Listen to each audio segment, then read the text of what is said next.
اعوذ باللہ من الشیطان الرجیم، بسم اللہ الرحمن الرحیم۔ پارہ نمبر 1، سورۃ البقرہ، آیت نمبر 41۔ وَآمِنُوا، اور تم سب ایمان لاؤ،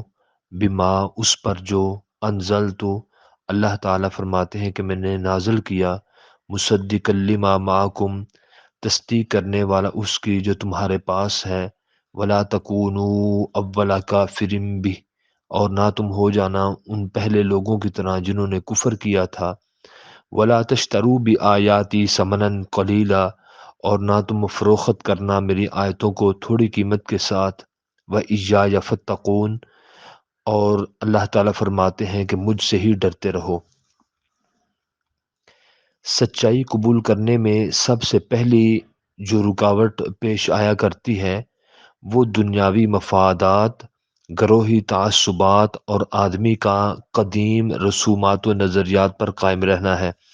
جنہیں چھوڑنا انسان کے لیے بہت ذرا بعض اوقات مشکل ہو جاتا ہے۔ اس میں انسان کو وقتی مفادات، ماضی کے نظریات، آباء و اجداد کی روایات اور معاشرے کے فرسودہ رسومات کو چھوڑنا پڑتا ہے۔ ان کو چھوڑنے سے کئی قسم کے الزامات بھی پھر انسان کو برداشت کرنے پڑتے ہیں، اور یہ ہمارے دیکھنے میں بھی آتا ہے۔ آدمی ہمیشہ سے انہی زنجیروں میں جکڑا رہتا ہے۔ ان جکڑ بندیوں سے نجات پانا اور حقیقت کو قبول کرنا بڑی جرت اور جواں مردگی کا کام ہے۔ اہل کتاب کو دعوت دی جا رہی ہے کہ تمہیں سب لوگوں سے پہلے قرآن کریم پر ایمان لانا چاہیے، کیونکہ قرآن مجید کوئی نیا دین پیش نہیں کرتا، یہ تو تمہاری بنیادی تعلیمات کی تائید کرتا ہے۔ لہٰذا رکاوٹ بننے کے بجائے ہراول دستے کا کردار ادا کرتے ہوئے آگے بڑھ کر قرآن کریم کا پیغام سینے کے ساتھ لگاؤ اور پرچم اسلام کو تھام لو۔ تمہیں وہ سب کچھ عزت کے ساتھ مل جائے گا جس کے چھن جانے کا تمہیں خوف ہے۔ لہذا دونوں آیات کے آخر میں تلقین کی گئی ہے کہ مفادات کے چھن جانے کا ڈر، لوگوں کا خوف اور مستقبل کے خدشات سے ڈرنے کے بجائے اللہ تعالیٰ سے ڈرو، کیونکہ دنیا کے مفادات و تحفظات آخرت کی نعمتوں اور اللہ کی پکڑ کے مقابلے میں نہایت ہی معمولی چیز ہے۔ اس کا مطلب یہ بھی نہیں کہ اللہ تعالیٰ کی آیات کو تھوڑے داموں میں فروخت نہ کرو، اور اگر منہ مانگے دام ملیں تو بیچ دو، بلکہ مقصد یہ ہے کہ کسی قیمت پر حق کو نہ بیچو، کیونکہ ساری دنیا کے خزانے بھی اس کے مقابلے میں حقیر ترین معاوضہ ہیں۔ بنی اسرائیل سے یہ کہا جا رہا ہے کہ وَآمِنُوا، اور تم سب ایمان لاؤ، بما انزلتُ، اس چیز پر جو نازل کی، مصدقا لما معکم، وہ قرآن کریم جو تصدیق کرنے والا ہے اس چیز کی جو تمہارے پاس ہے، یعنی کہ تورات اور انجیل میں جو کچھ بیان ہوا اللہ تعالیٰ نے وہ قرآن کریم میں بیان فرمایا۔ اسی طریقے سے ایک اور علمی بات، بہت ہی بڑی علمی بات، کہ یہودیت کے شروع میں جو انبیاء آئے اس میں حضرت موسیٰ علیہ السلام آتے ہیں، بعد میں کافی لمبا عرصہ انبیاء آتے گئے، یہ سلسلہ چلتا گیا، پھر جا کے آئے حضرت داؤد علیہ السلام جن کو اللہ تعالیٰ نے زبور عطا فرمائی، تو سیکنڈ لاسٹ پیغمبر حضرت عیسیٰ علیہ السلام ہیں جو یہودیت کی طرف نبی بن کر آئے۔ تو جہاں تک رسول اللہ صلی اللہ علیہ وآلہ وسلم کی بات ہے، وہ تو کیا عظیم بات ہے کہ وَمَا أَرْسَلْنَاكَ إِلَّا كَافَّةً لِلنَّاسِ بَشِيرًا وَنَذِيرًا، نبی صلی اللہ علیہ وآلہ وسلم صرف یہودیوں کی طرف نبی بن کے نہیں آئے، عیسائیوں کی طرف نبی بن کے نہیں آئے۔ اللہ تعالیٰ نے قرآن کریم میں فرمایا کہ وَمَا أَرْسَلْنَاكَ إِلَّا كَافَّةً لِلنَّاسِ، اے نبی صلی اللہ علیہ وسلم آپ پوری نوع انسانیت کے لیے نبی بن کر آئے ہیں۔ تو کچھ انبیاء آئے ہیں اس دھرتی پہ بھی آئے ہیں، وہ اس ایک علاقے کی طرف تھے، مثلا نینوا بستی کی طرف حضرت یونس علیہ السلام نبی بن کے آئے، ان لوگوں کی تعداد کتنی تھی؟ زیادہ سے زیادہ 1.25 ایسے حضرت لوط علیہ السلام ایک بستی میں اللہ کے نبی ہیں، دوسری بستی میں حضرت ابراہیم علیہ السلام اللہ کے پیغمبر تھے، مدین کی طرف حضرت موسیٰ علیہ السلام آئے۔ تو پیغمبر آئے اپنے علاقوں کی طرف، اپنے ملکوں کی طرف، لیکن رسول اللہ صلی اللہ علیہ وسلم آئے پوری انسانیت کے نبی بن کر، اس لیے فرمایا کہ وَمَا أَرْسَلْنَاكَ إِلَّا رَحْمَةً لِلْعَالَمِينَ، اے نبی صلی اللہ علیہ وسلم آپ تو پورے جہانوں کے لیے رحمت بنا کر بھیجے گئے۔ وَرَفَعْنَا لَكَ ذِكْرَكَ، آپ کا ذکر خیر تو تمام جہانوں کے لیے بلند ہے، آپ تو پورے جہانوں کے لوگوں کو ڈرانے کے لیے آئے، جہنم سے خوشخبری دینے کے لیے آئے جنت کی۔ تو نبی صلی اللہ علیہ وآلہ وسلم کا مرتبہ مقام تو سبحان اللہ کیا بات ہے۔ اب یہاں پر اس آیت میں سورۃ البقرہ آیت نمبر 41، اس آیت میں یہ کہا جا رہا ہے یہود بنی اسرائیل سے، اے بنی اسرائیل، اے حضرت یعقوب علیہ السلام کی اولاد، اے یہودا کی اولاد، اے حضرت موسیٰ علیہ السلام، حضرت عیسیٰ علیہ السلام، اور اے حضرت داؤد علیہ السلام کی امت کے لوگوں، تم سب سے، تمام بنی اسرائیل سے، اہل کتاب سے، یہودیوں سے، عیسائیوں سے، سب سے اللہ تعالیٰ فرما رہے ہیں وَآمِنُوا، تم سب ایمان لے آؤ۔ کس چیز پر ایمان لے آؤ؟ بما، ساتھ اس چیز کے، انزلت، جو میں نے نازل کی۔ تو نازل کیا کیا؟ نازل کیا قرآن کریم۔ وما انا نحن نزلنا الذکر و انا لہ لحافظون۔ اللہ تعالیٰ فرماتے ہیں اس قرآن کریم کی نازل کرنے والے بھی ہم ہیں، یعنی اس ذکر کے، ذکر سے مراد جہاں قرآن کریم میں، تو قرآن کریم کے نازل کرنے والے بھی ہم ہیں، اور اس کی حفاظت کا ذمہ بھی اللہ تعالیٰ فرماتے ہیں کہ ہم نے لیا۔ تو نازل اللہ تعالیٰ نے قرآن کریم فرمایا۔ ایک حدیث مبارکہ کہ آپ نے فرمایا کہ میرے اوپر قرآن جیسی ایک اور چیز نازل ہوئی، تو وہ کیا ہے؟ وہ حدیث مبارکہ ہے۔ تو پتہ یہ چلا جو اللہ کی طرف سے نازل ہونے والی چیزیں ہیں، جو اللہ کی طرف سے وہی نازل ہوئی، اے بنی اسرائیل والو، اے یہودیوں اور عیسائیوں، تم سب ایمان لے کے آؤ، وآمنو، تم سب ایمان لاؤ، بما، ساتھ اس چیز کے، انزل تو جو نازل کی گئی،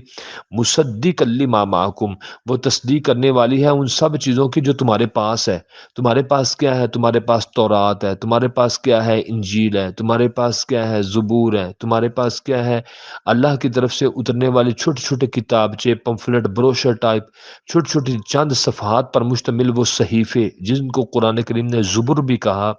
تو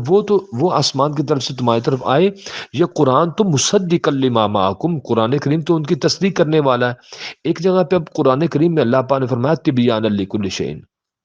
آج قرآن کریم کی طرف، قرآن کریم میں ہم نے سب کچھ بتا دیا، سب کچھ بیان کر دیا۔ اب جو تورات، انجیل، زبور اور صحیفوں میں، زبر میں جتنا کچھ بیان ہوا، جتنی شریعتیں بیان ہوئیں، جتنے ان کے احکامات بیان ہوئے، سب کو اکٹھا کر کے اللہ تعالیٰ نے قرآن کریم کے اندر بیان فرما دیا۔ سب کے ارشادات قرآن کریم کے اندر نازل ہیں۔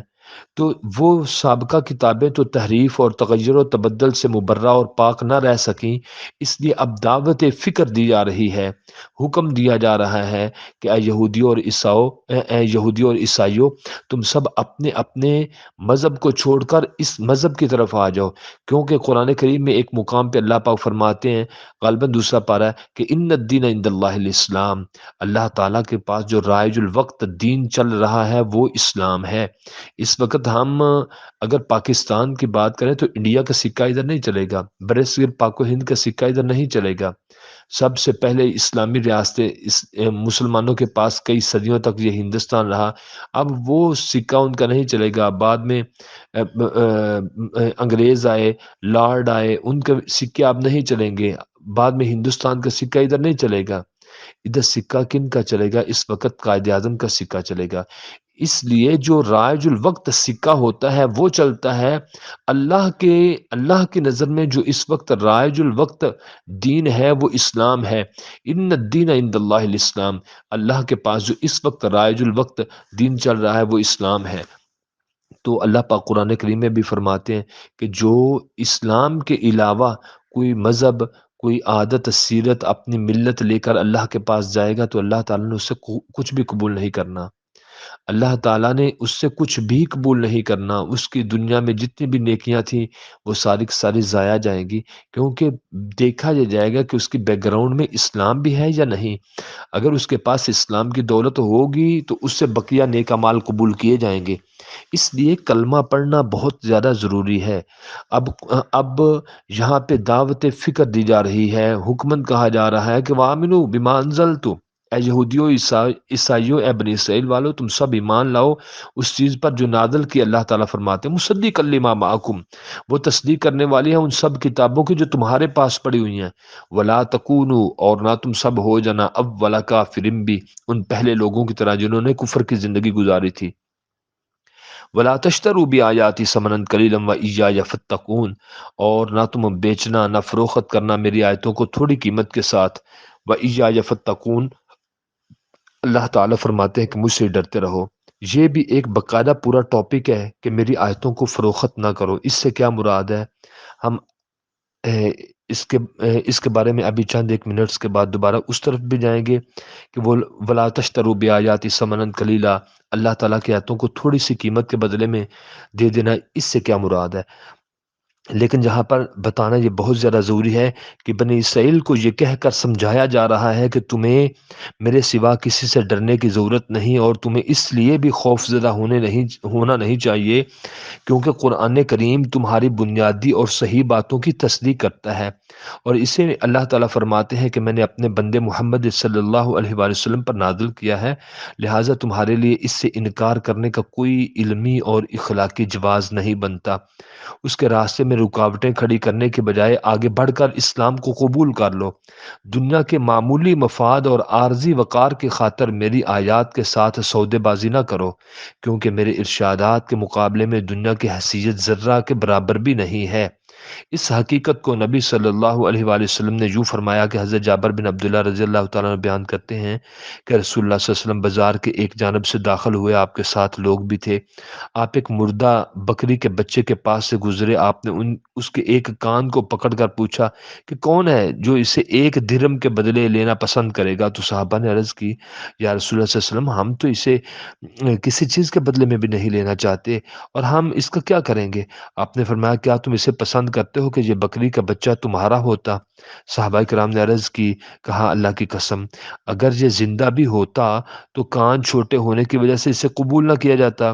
اب یہ مرا ہوا ہے تو ہم اسے کیسے پسند کریں؟ تو آپ صلی اللہ علیہ وسلم نے فرمایا جیسے تمہارے نزدیک یہ بکری کا مردہ بچہ بڑا ہی حقیر اور ذلیل ہے، اللہ کی قسم دنیا اللہ کے نزدیک اس سے بھی زیادہ حقیر اور ذلیل ہے۔ آج دنیا کو پانے کے لیے دین کے ساتھ سودے بازی کی جا رہی ہے، اسی چیز سے منع کیا گیا۔ اے بنی اسرائیل والو، تم اللہ تعالیٰ کی آیتوں کو تبدیل کر دیتے ہو، ان کو بیچتے ہو، ان میں تحریف اور تغیر و تبدل سے وہ کتابیں تورات اور انجیل زبور وہ مبرہ اور پاک صاف نہ رہ سکیں۔ تم نے دنیا کو پانے کی خاطر اللہ کی کتابوں کو تبدیل کر دیا، لیکن چاہیے تو یہ تھا کہ ان پر عمل کرتے، تم نے ان کو تبدیل کیا، یعنی خود تبدیل نہیں ہوئے، شریعت کو تبدیل کر دیا۔ حضرت ابو ہریرہ رضی اللہ تعالیٰ عنہ فرماتے ہیں کہ آپ صلی اللہ علیہ وسلم فرمایا کہ یقیناً قیامت کے دن ایک بڑا اور موٹا آدمی لایا جائے گا، اللہ کے ہاں اس کا مچھر کے پر کے برابر بھی وزن نہیں ہوگا، اور پھر فرمایا کہ یہ آیت پڑھو کہ فلاں نقیم لہم یوم القیامت وزنا، بخاری کی حدیث ہے کہ قیامت کے دن اللہ تعالیٰ فرماتے ہیں ہم نے کافروں کے لیے ترازو قائم ہی نہیں کرنا۔ تو دنیا دار بندے، کافر بندے، اللہ کی آیتوں کا انکار کرنے والے بندے، اللہ تعالیٰ کی کتابوں کو تبدیل کرنے والے بندے، ان کا تو قیامت کے دن بڑا برا حشر ہوگا۔ اس لیے اللہ کی کتابوں کو ماننا ہے، ان پر ایمان رکھنا ہے، ان کو تبدیل نہیں کرنا، خود اپنے آپ کو تبدیل کرنا ہے۔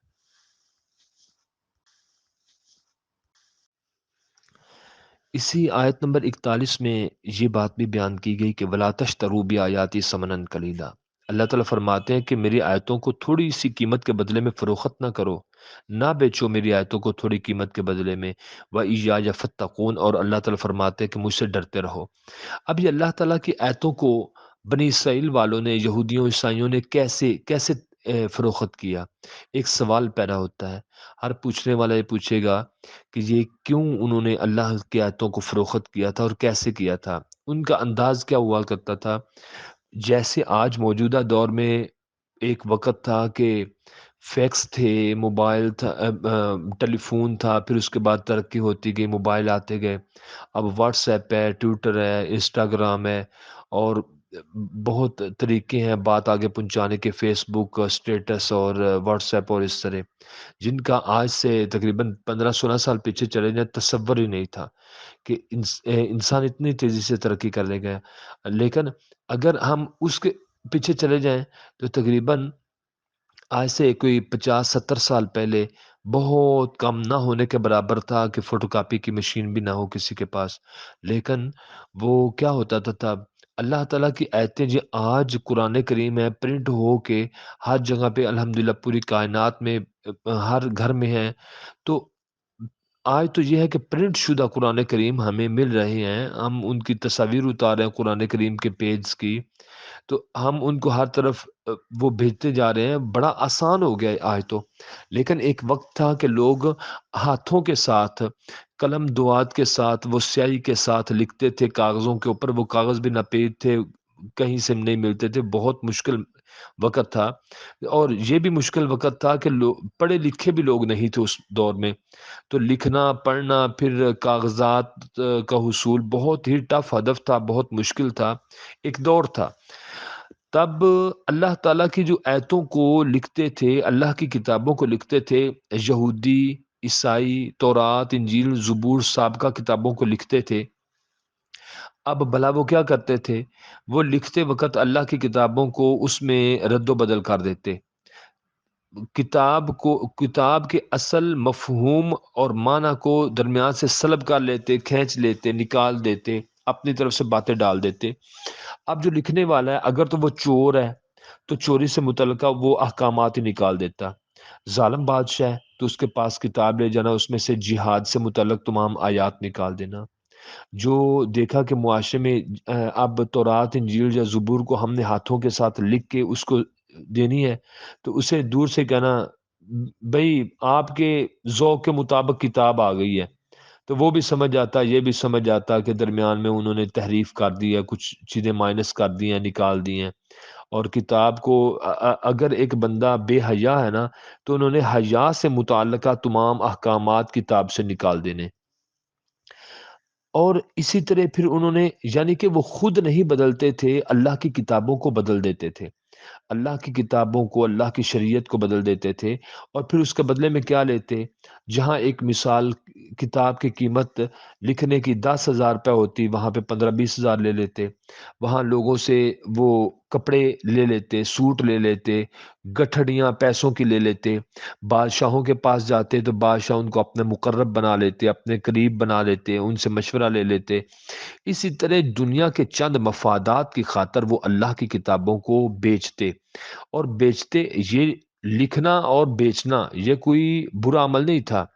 اچھا عمل تھا، لیکن یہ ان کا برا عمل تھا کہ جو اس کے اندر تحریف کرتے تھے، ان میں سے اللہ کے احکامات کو نکال دیتے، اپنی مرضی سے بعض اوقات کچھ چیزیں درمیان میں شامل کر لیتے۔ ظاہر ہے جو پڑھا ہوا ہوتا وہ کتاب کے سیاق و سباق کے مطابق درمیان میں اپنی طرف سے باتیں شامل کر دیتا، تو وہ پھر نتیجہ کیا نکلا کہ تورات، انجیل اور زبور اپنی جو ان کی اصل شکل تھی وہ مسخ کر بیٹھی وہ کتابیں، اور حالات زمانہ کے ساتھ وہ مکمل طور پر تبدیل ہو چکی۔ آج اگر آپ انجیل، زبور اور تورات کو لے لیں تو آج سے پچھلے 30-40 سال پہلے کی مختلف ہے، اس سے 50-100 سال پہلے کی اس سے مختلف ہے، اس سے پہلے اس سے مختلف ہے۔ اگر کسی کے پاس قدیم نسخے پڑے ہوئے ہیں تورات اور انجیل کے، تو آج کے آپ پکڑ لیں ان کے ساتھ مکمل طور پہ مختلف ہے، بلکہ پھر ملکوں میں چلے جائیں تو ایک ملک کی تورات، انجیل، زبور دوسرے ملک کی تورات، انجیل اور زبور کے ساتھ نہیں ملتی۔ تو خیر یہ ایک لمبی کہانی ہے۔ اب قرآن کریم کے بارے میں اللہ پاک نے فرمایا لا یأتیہ الباطل من بین یدیہ ولا من خلفہ، کہ باطل اور جھوٹ نہ قرآن کے دائیں سے داخل ہو سکتا ہے، نہ قرآن کے بائیں سے داخل ہو سکتا ہے۔ قرآن کریم کے اندر جھوٹ داخل ہو ہی نہیں سکتا، اللہ تعالیٰ نے قرآن کریم میں فرما دیا۔ اب قرآن کریم کی دیکھیں، ایک بات میں اکثر کہتا ہوں، اگر اللہ تعالیٰ حفاظت کی ذمہ داری لے لیتے تورات، انجیل، زبور کی، تو وہ بھی تبدیل نہ ہوتی۔ اللہ تعالیٰ نے ان کی حفاظت کی ذمہ داری نہیں لی، اس لیے وہ تبدیل ہو گئی۔ ایسے قرآن کریم ہے، اس کی حفاظت کا ذمہ اللہ تعالیٰ نے لے لیا، انا نحن نزلنا الذکر و انا لہ لحافظون۔ اس ذکر کے، قرآن کریم کے اتارنے والے بھی ہم ہیں، اور اس کی حفاظت کا ذمہ بھی ہم نے لیا۔ اب اللہ تعالیٰ نے اس کی حفاظت کا ذمہ لیا، اس لیے یہ تبدیل نہیں ہوگی۔ اگر اللہ تعالیٰ قرآن کریم کی حفاظت کا ذمہ نہ لیتے تو یقیناً قرآن کریم بھی تبدیل ہو چکا ہوتا۔ اب قرآن کریم کو باقی رکھنا کیوں مقصود تھا، اور وہ کتابیں کیوں تبدیل ہوئیں؟ وہ کتابیں اس لیے تبدیل ہوئیں تاکہ بنی اسرائیل کے لوگوں کو اور ان کے اہل علم کو آزمایا جائے کہ وہ اللہ کی زمین پر اللہ کا کام کرتے ہیں یا اپنے من مانی اور خواہشوں کا کام کرتے ہیں۔ اب قرآن کریم کی حفاظت کی ذمہ داری کیوں لی اللہ تعالیٰ نے؟ اس لیے قرآن کریم کی حفاظت کی ذمہ داری لی کہ نبی خاتم النبیین ہیں حضرت محمد رسول اللہ صلی اللہ علیہ وآلہ وسلم، ان کے بعد اب ان کے بعد کوئی اور نبی نہیں آئے گا، کوئی اور شریعت نہیں آئے گی۔ اس لیے قیامت کی صبح تک بھی اگر کوئی بندہ ہدایت کے راستے پر آنا چاہے تو اگرچہ وہ نبی صلی اللہ علیہ وسلم بنفس نفیس خود اس کے پاس موجود نہیں ہوں گے، لیکن اللہ کا بھیجا ہوا نبی صلی اللہ علیہ وسلم کی ذات مبارک پر نازل ہونے والا قرآن کریم تو ان کے اندر محفوظ ہوگا نا، قرآن کریم تو ان کے اندر موجود ہوگا نا، تو وہ قرآن کریم کو پڑھ کر وہ ہدایت کے راستے پر آ سکتے ہیں۔ اس لیے چونکہ انسانیت کی رشد و ہدایت کے لیے ایک کتاب کی ضرورت تھی جو تغیر و تبدل سے مبرہ اور پاک اور صاف ہو، اس میں کسی قسم کا کوئی شک نہ ہو، اس لیے اس کی ابتدا میں فرما دیا کہ الف لام میم ذالک الکتاب لا ریب فیہ، یہ قرآن کریم یہ لا ریب کتاب ہے، بے عیب کتاب ہے، اس میں شک کی اللہ نے گنجائش ہی نہیں چھوڑی، یہ پاک اور صاف کتاب ہے، اس میں کسی قسم کی کوئی رد و بدل نہیں ہے، لہٰذا یہی کتاب اب پوری انسانیت کے لیے رشد و ہدایت کا سرچشمہ ہے، اس کے پڑھنے سے اللہ تعالی ہدایت دے دیتے ہیں۔ تو اب وہ لوگ کیا کرتے تھے؟ اللہ تعالیٰ کی کتابوں کو تبدیل کرتے، ایک طرف سے چیز اٹھا لی دوسری طرف داخل کر دی، وہاں سے نکالی، بس قل هو اللہ احد صورت ہے، اس کو سورت بقرہ میں ڈال دینا، سورت البقرہ کو سورت فاتحہ میں ڈال دینا، سورت فاتحہ کو قل اعوذ برب الناس میں ڈال دینا، ایسے تغیر و تبدل بھی کرتے وہ یہودی اور عیسائی اور ان کے پڑھے لکھے، پھر ان میں چیزیں مائنس بھی کر دیتے، تفریق بھی کر دیتے، اپنی من مانی کی چیزیں داخل کر دیتے، کچھ نکال دیتے، پھر بادشاہوں کے چہروں کو پڑھنا کہ اب بادشاہ کا چہرہ کیا ہے، بادشاہ کا چہرہ کیا چاہتا ہے، بادشاہوں کے چہروں کو اور ان کے تیوروں کو دیکھ کر کتابوں کو بدل دینا، یہ ایک اللہ کی زمین پر اتنا بڑا انہوں نے گناہ کا کام کیا کہ کچھ بعید نہیں تھا کہ ان کے اوپر آسمان کی چھت گر پڑتی یا ان کے لیے زمین پھٹ جاتی، لیکن انہوں نے ایسا کام کر کے خود اپنی ہی جہنم انہوں نے بنا لی۔ اللہ تعالیٰ نے یہاں پر منع فرمایا، اللہ پاک نے فرمایا وَلَا تَشْتَرُوا بِآيَاتِي، نہ تم سب بیچو، نہ تم سب فروخت کرو اے بنی اسرائیل والو، بِآيَاتِي میری آیتوں کو، ثمناً قلیلاً تھوڑی قیمت کے ساتھ۔ میں اکثر اپنے شاگردوں کو، بچوں کو، بچیوں کو بتلاتا رہتا ہوں کہ یہاں ولا تشترو بیااتی ثمنا قلیلا، کہ اللہ تعالیٰ کی آیتوں کو تھوڑی سی قیمت کے بدلے میں نہ بیچو، اس کے بدلے میں اگر وہ تورات انجیل زبور کو لکھتے ہیں، اس میں تحریف کرتے ہیں، ان کو بدل دیتے ہیں، پھر کہتے ہیں کہ یہ من جانب اللہ ہے، یہ اللہ کی جانب سے ہے، یہ ہو بہو وہی ہے جیسے اللہ تعالیٰ نے نازل کیا، ایسے کہتے، جھوٹ بولتے اور اللہ کی آیتوں کو تبدیل کر کے، اللہ کی کتابوں کو تبدیل کر کے مارکیٹ میں فروخت کرتے، ان کے ہدیے وصول کرتے۔ میں اکثر کہا کرتا ہوں کہ اگر وہ اس کے بدلے میں پوری روئے زمین ان کے سامنے سونے کے ساتھ لدی ہوئی بھی آ جائے اور وہ اس کو وصول بھی کر لیں تو وہ پھر بھی وہ سمنن قلیلن ہی بنے گا، قیمت تھوڑی ہی بنے گی، کیونکہ اللہ کی کتابوں کا کوئی مول نہیں ہوتا، اللہ کی کتابوں کی کوئی قیمت نہیں ہوتی۔ ساتھ اللہ تعالیٰ پھر فرما رہے ہیں اسی آیت نمبر 41 کے شروع میں فرمایا وَآمِنُوا، ایمان لے آؤ، اسی آیت کے آخر میں فرمایا وَإِيَّايَ فَاتَّقُونِ، خاص مجھ سے ہی ڈرتے رہو، یعنی بنی اسرائیل والو تم یہ اتنا بڑا گھنونا کام نہ کرو کہ جو اللہ تعالیٰ کی نظر میں سب سے بدترین اور برا کام ہے۔ جس تورات اور انجیل کی تصدیق قرآن کریم نے کی، جس تورات اور انجیل کی قرآن کریم نے تصدیق کی وہ وہی تھیں جو حضرت موسیٰ علیہ السلام اور حضرت عیسیٰ علیہ السلام پر نازل ہوئی، مگر نزول قرآن تک ان کتابوں کے کچھ حصے آمیزش اور تحریف اور تناقض کا شکار ہو چکے تھے، جبکہ بعض حصے بالکل ناپید ہو چکے تھے، لہذا قرآن کریم نے جہاں ان کتابوں کی تصدیق کی وہاں یہ بھی بتایا کہ وہ تحریف اور تبدل کا شکار ہو چکی ہیں، گویا قرآن کریم کے اپنے الفاظ میں اگر وہ ان کتابوں کا تصدیق کرنے والا ہے تو وہ ان کا مہیمن اور نگران بھی ہے، یعنی ان تورات اور انجیل کی اصل تعلیم کا محافظ و نگران اور اسے درست طریقے سے پیش کرنے والا قرآن کریم ہے کہ وَمُصَدِّقًا لِمَا بَيْنَ يَدَيْهِ مِنَ الْكِتَابِ وَمُهَيْمِنًا عَلَيْهِ، قرآن کریم سابقہ کتابوں کی تصدیق بھی کرتا ہے اور ان کے اوپر نگران بھی ہے۔ تو قرآن کریم کی عظمت یہ ہے کہ اس نے ان حقائق کا اعلان اس وقت کیا جب یہودی اور عیسائی انہیں کسی قیمت پر ماننے کو تیار نہیں تھے۔ تو اللہ تعالیٰ کے احکامات کو چھوڑ کر دنیا کمانا اور اس کی آیات کو معمولی سی قیمت کے بدلے میں فروخت کر دینے کے مترادف ہے۔ اللہ کی کتابوں پر پورا یقین رکھنا چاہیے، اللہ تعالیٰ سے ہی ڈرتے رہنا چاہیے۔ اللہ تعالیٰ ہم سب کا خاتمہ الایمان فرمائے، آمین۔ السلام علیکم ورحمۃ اللہ وبرکاتہ۔